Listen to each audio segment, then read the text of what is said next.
And to let us realize that serving Him is not comfortable at all. Look at Him, He died at the cross for us. No, comfortable ba na yung life?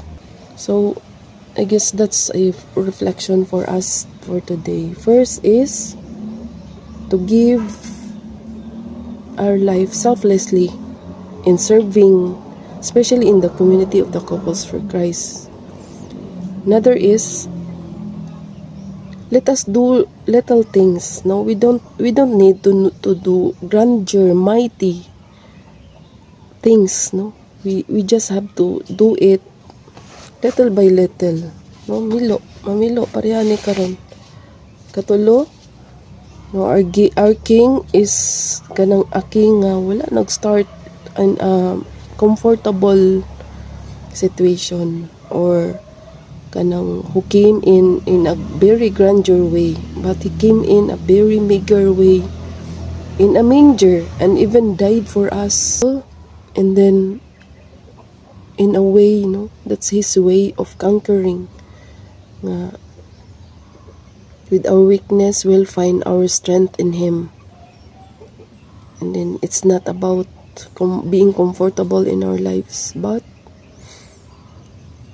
purifying our heart, making it simple enough to move on, to be of service of Him. We don't need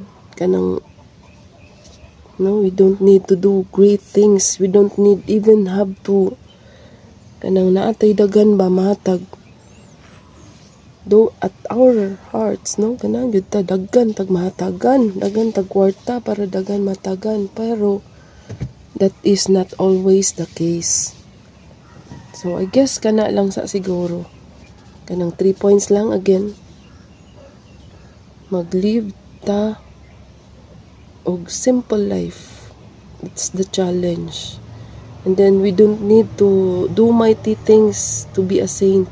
I guess we just have to do little things with great love.